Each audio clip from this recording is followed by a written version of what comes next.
Всем привет! С вами снова IG Daily, и кто только к нам присоединился, мы здесь рассказываем о жизни в Германии и Европе, ведь мы здесь живем уже 11 лет, и нам есть в чем с вами поделиться. И какая тема у нас сегодня?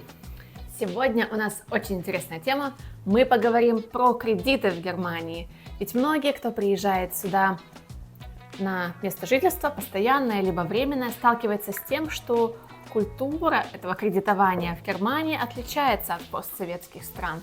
И сегодня мы разберем основные факторы, в чем ее суть и что же здесь работает по-другому, а не так, как мы привыкли. Давай, начинаем. Начнем с первого. Почему же в Германии не так просто взять кредит? Ведь если ты просто захотел на распродажу взять кредит на телевизор, тебе-то могут его и не дать, например. Итак, основные причины. В Германии кредит выдается только если у тебя есть постоянная работа и если у тебя есть здесь право на жительство, то есть либо ВНЖ, либо ПМЖ, ну и, конечно же, гражданство. Здесь не выдаются кредиты просто так, лишь бы их кому-нибудь всунуть, скажем так. Втюхать. Втюхать, да. Вот. И я считаю, это очень хорошо. Здесь, например, нет культуры быстрых денег. Здесь невозможно пойти и за углом взять где-нибудь кредит на 200 евро под 30% в месяц. Это, в принципе, исключено. Здесь такого нет. И это большой плюс, потому что я, например, знаю такие случаи в России, например, в том числе, когда люди идут, у них там не хватает зарплаты, например, до конца месяца или на какие-то расходы, им нужны дополнительные деньги. Они идут, берут эти микрозаймы, там 200-300 евро, под 30% в месяц. Это просто какой-то космический грабеж. Ну и, конечно же, когда человек не может распределять свои финансы, если ему не хватает этой суммы и он вынужден брать микрозаймы, когда он получает зарплату, он выдает эти 30% только за использование этого кредита, да, потом он вынужден брать дополнительные микрозаймы. И это все накапливается как снежный ком, и в итоге он оказывается в той ситуации, когда он получает зарплату и полностью отдает ее только на проценты, даже не погашая этот кредит. И так очень многие люди, к сожалению, оказываются в долговой яме. Это ужасная ситуация, я считаю, и такого, в принципе, должно быть исключено, когда ты идешь и просто по паспорту берешь какой-то микрозайм, где не проверяют твою кредитоспособность, где не проверяют, какой у тебя уровень дохода. Это просто как бы против людей настроено, скажем так. Здесь, в Германии, это исключено. Если ты хочешь взять потребительский кредит на какой-нибудь телевизор, iPhone, я не знаю, что угодно, у тебя банк 500 раз проверит, сможешь ли ты его выплатить, прежде чем тебе даст этот кредит. Да, и у нас поначалу мы, кстати, не могли брать кредиты ни на что. Не потому, что у нас не было работы или денег, а потому, что у нас виза продлевалась каждый год. И обычно, если ты что-то хочешь взять, обычно это было больше, чем год. И да, у нас не получалось никогда брать кредиты, мы, к сожалению, не брали никогда. Хотя эта тема на самом деле рабочая и довольно выгодная. И есть даже нулевые проценты по кредитам, и их довольно удобно брать. Как рассрочка, да? Да, как рассрочка. Но опять же, потребительские кредиты, это еще, я не считаю, что это всегда обосновано, но кредиты какие-нибудь, которые тебе нужны, не знаю, техника для работы или еще что-нибудь, из-за того, что проценты здесь действительно низкие, здесь нет 30% в месяц, да? Это может быть просто беспроцентная рассрочка, то тогда оно вполне оправдано. И действительно, когда у нас наш ВНЖ продлевался только каждый год и ровно на год во время нашей учебы, а кредит, допустим, ты хотел взять вдруг потребительский на 2 года, тебе его просто не выдавали, потому что у тебя через год заканчивается ВНЖ, кто знает, может быть, ты отсюда уедешь, да, как они будут получать твой кредит. Ну, в общем, подытожим, что надо для того, чтобы ты взял потребительский кредит? В первую очередь у тебя должна быть постоянная работа, постоянный доход здесь, желательно бессрочная работа. Опять же, если Бессрочная работа. Бессрочный контракт на работу. Потому что, опять же, если у тебя контракт на работу заканчивается через 6 месяцев, кредит на год тебе не выдадут. И это вполне логично и обоснованно, я считаю. Да, еще что? Во-вторых, у тебя должно быть ВНЖ, то есть право на пребывание в Германии. Конечно же, если ты здесь находишься неправомерно, никто тебе не выдаст кредит, да? И третье, у тебя должна быть отличная шуфа. И мы переходим к вопросу шуфа. Вы наверняка слышали слово шуфа, но что же это такое? Шуфа – это такой паспорт доверия. Что интересно, никто, мне кажется, до конца не знает, что же входит в шуфу и какие факторы действительно на нее влияют. На нее влияет очень много факторов. Конечно же, это твой постоянный доход, твоя работа. Также сюда влияет твои кредиты, потребительские, либо ипотека, если у тебя была, насколько в срок ты погашаешь свои кредиты. Также сюда влияет, была ли у тебя задержка просто по оплате каких-нибудь счетов за электроэнергию, например. Если ты не оплачивал регулярно свои счета, это обязательно будет также отображаться негативно в вашей шуфе.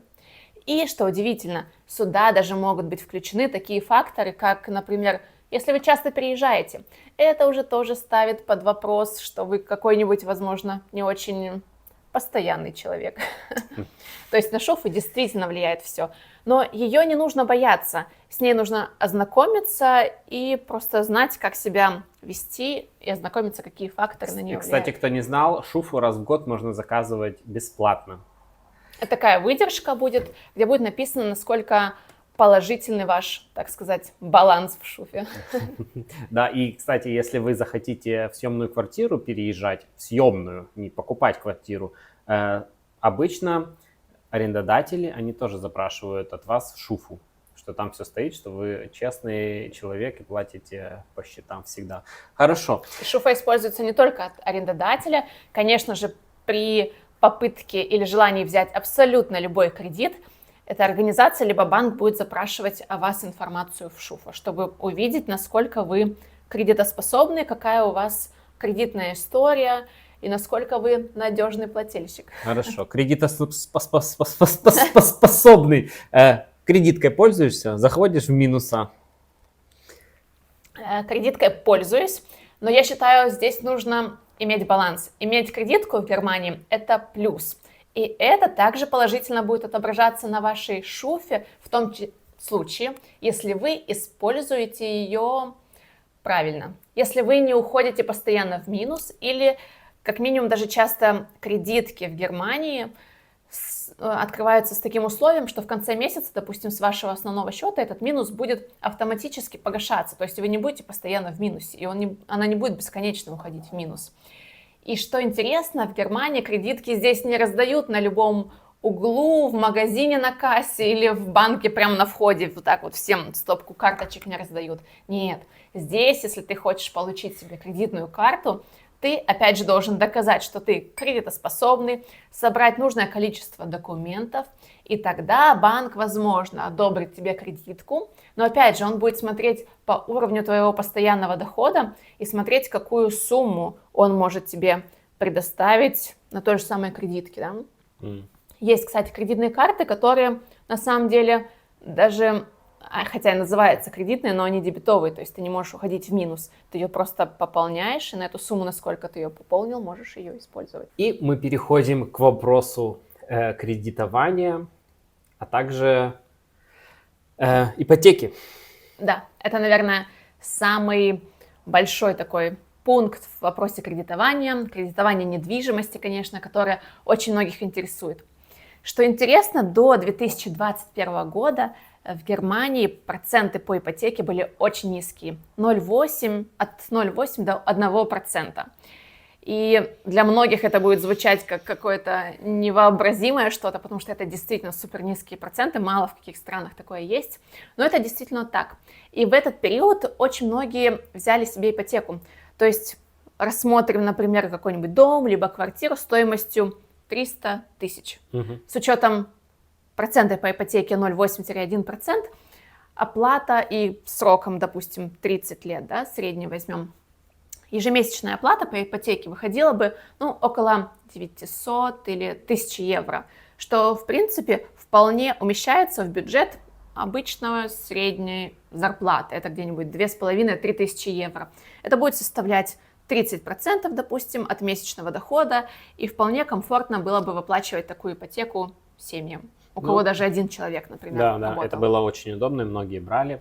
И вот наша подруга Настя тоже в то время брала, и очень выгодно было. И это получается, например, вы платите 800-900 евро или даже 1000 саму ипотеку, и плюс там коммуналка, ну, в районе там 200-300 евро, то есть это все равно Укладывалось да, в бюджет укладывалось в бюджет среднестатистический. зарплаты.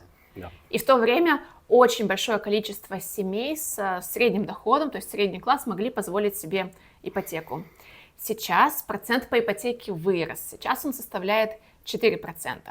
В Германии, конечно же, многие жалуются, что это стало супер дорого, потому что теперь, например, если мы возьмем же ту же сумму в 300 тысяч, теперь ежемесячный платеж по ипотеке будет составлять при тех же условиях уже где-то, допустим, 1700 евро, 1800 евро. А это уже на минуточку практически 50-60%, допустим, зарплаты в 2,5-3 тысячи одного человека, евро на да. одного человека. И плюс коммуналка добавляется к этому. И, конечно же, такую ипотеку уже совсем не каждая семья может себе позволить, потому что это значительно превышает рекомендованные, так сказать, 30% от дохода. И это такое весомое ежемесячное бремя на семью. Ну, не то, что не может, скорее не хотят, потому что вы, если берете такую дорогую ипотеку, то вы уже должны будете себя ограничивать, например, там, в отпуске, еще в каких-то покупке вещей, нового автомобиля, либо нового бэушного автомобиля. И, например, не всем это интересно. И в таком случае, конечно же, вопрос жизни в аренду на квартиру становится более привлекательным, либо имеет больше преимуществ, потому что аренда жилья все еще остается в данном случае дешевле, чем выплата по ипотеке. Здесь, конечно же, можно очень долго спорить, что выгоднее. Многие говорят, да, вот вы будете платить ипотеку, это будете выплачивать уже себе, но не совсем. Недвижимость еще не будет принадлежать вам, она все еще принадлежит банку.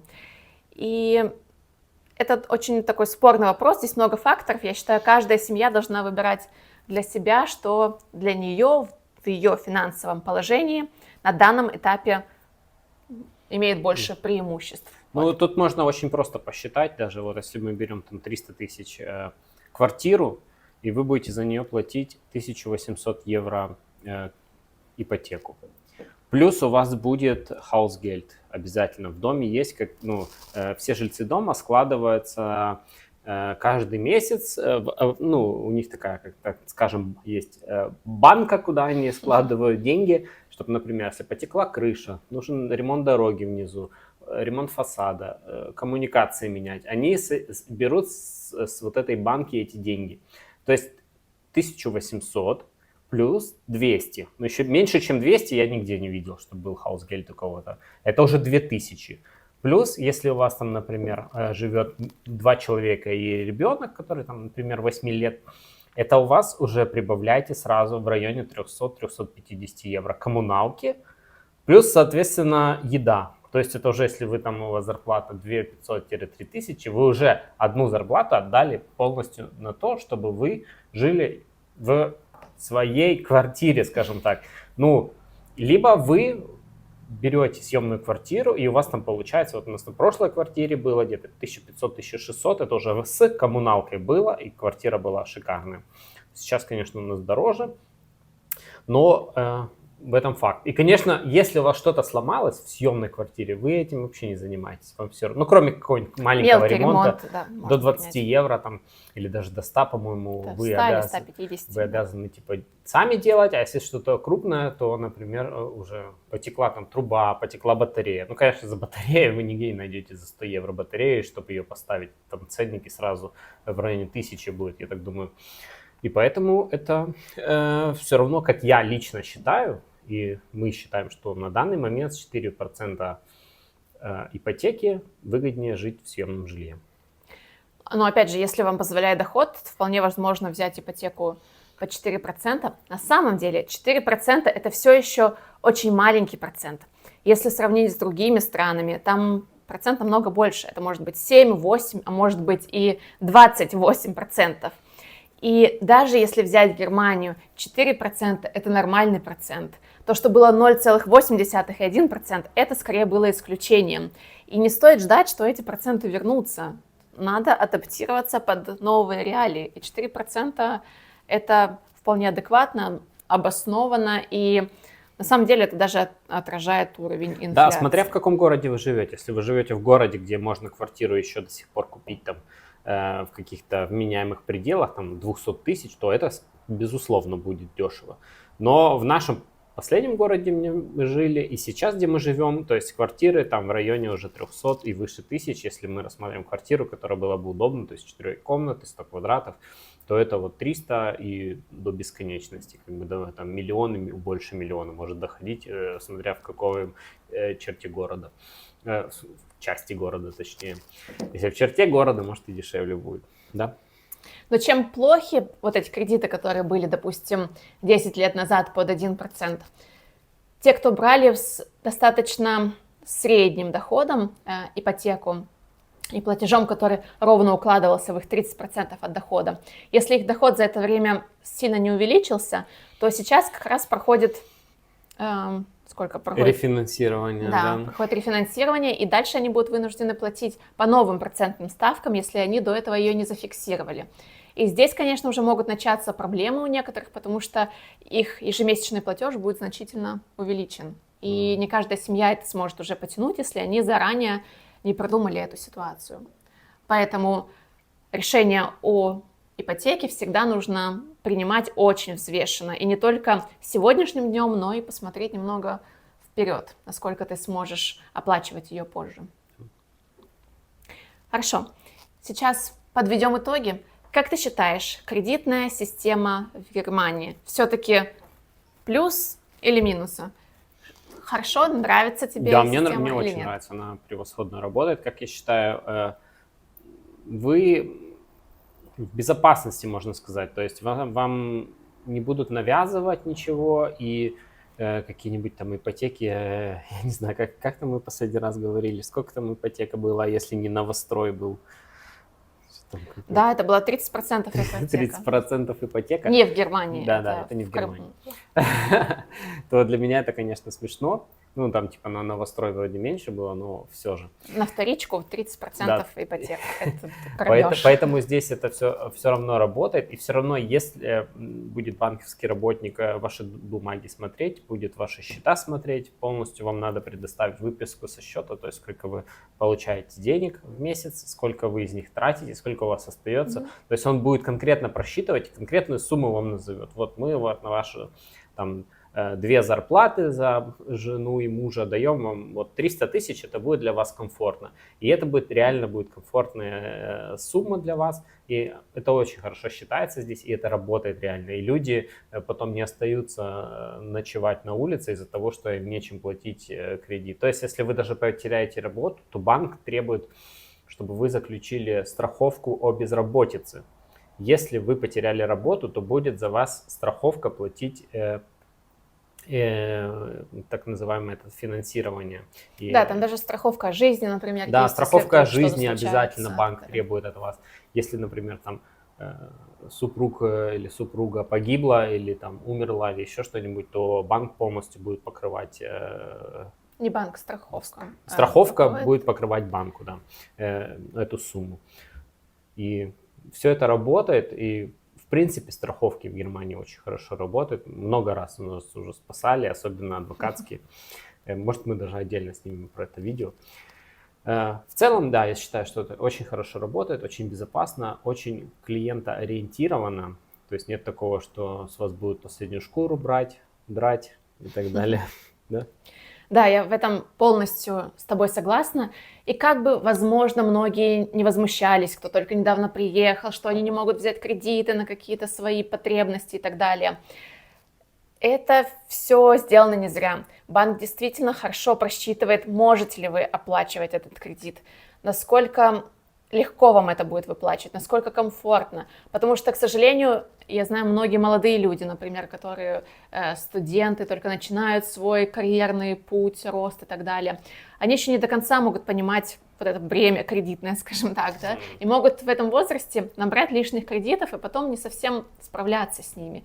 И как раз таки в Германии это исключено. Здесь действительно позволят тебе взять кредит, если видят, что ты с ним справишься, что у тебя хорошая кредитная история, что до этого ты регулярно выплачивал, возможно, какие-то мелкие кредиты. Что у тебя есть доход, начнем с этого. В первую очередь, что у тебя есть доход.